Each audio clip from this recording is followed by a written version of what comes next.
नमस्कार दोस्तों, आज फिर मैं आपके लिए ज्ञान से भरी एक कहानी लेकर आई हूँ। ये कहानी है गौतम बुद्ध और एक दुखी भिखारी के बीच की स्टोरी, जिससे जीवन का बहुत अच्छा ज्ञान मिलता है। एक बार महात्मा बुद्ध एक गांव में अपने शिष्यों सहित घने पेड़ की छांव के नीचे बैठे थे।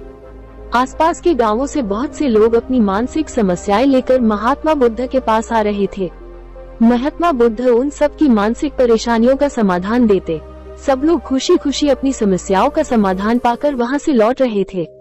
वहीं से कुछ दूर बैठा लोगों को बुद्ध के पास जाते देख एक दुखी भिखारी अपने भाग्य को कोसता हुआ यही सोचने लगा कि अभी कुछ देर पहले तो ये लोग दुखी मन से मुंह लटकाए उन महात्मा के पास गए थे, और अब इतना खुश होकर कैसे वापस लौट रहे हैं। आखिर माजरा क्या है, जरा मैं भी जाकर देखूं कि वो महात्मा ऐसा कौन सा खजाना बांट रहा है इन लोगों को। वे इतने प्रसन्न हुए कि उनके चेहरे लाल हो गए।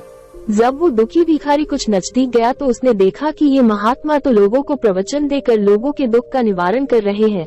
ये देखकर भिखारी के मन में भी तीव्र इच्छा हुई कि क्यों न मैं भी इन महात्मा को अपना दुख बताऊं। मुझे भी अपने दुख का समाधान अवश्य मिलेगा। बस फिर क्या था, समाधान पाने की लालसा लिए भिखारी महात्मा बुद्ध के सामने पहुंचा और हाथ जोड़कर प्रणाम करते हुए बोला, हे महात्मा बुद्ध, मैं भी लोगों की मदद करना चाहता हूँ।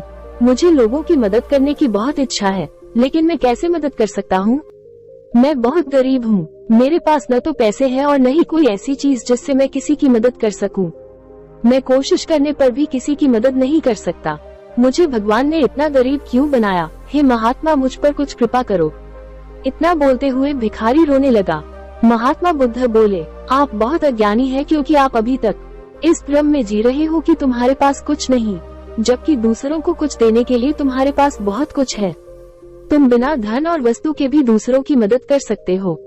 तुम्हारे पास जुबान है जिससे तुम मीठे शब्द बोलकर किसी के दुखी चेहरे पर मुस्कान ला सकते हो। इन्हीं शब्दों की ताकत से तुम किसी के भी टूटते हौसलों को फिर से मजबूत कर सकते हो। इन शब्दों की शक्ति से आप किसी के भी मन में सकारात्मक विचारधारा के बीज बो सकते हैं और उसे गलत रास्ते पर जाने से रोक सकते हैं। तुम्हारे दो हाथों से किसी भी कमजोर या लाचार व्यक्ति की सहायता कर सकते हो। आपके दो आंखें किसी अंधे को रास्ता दिखा सकते हैं। तुम किसी के लिए दुआ कर सकते हो। आप किसी के अच्छे स्वास्थ्य की कामना कर सकते हैं, लेकिन अज्ञानतावश तुम अब तक इस बात को समझ नहीं पाए और इस भ्रम में अब तक जीते रहे कि तुम्हारे पास मदद करने के लिए कुछ नहीं। किसी की मदद करने के लिए धन और वस्तु का होना अनिवार्य नहीं है।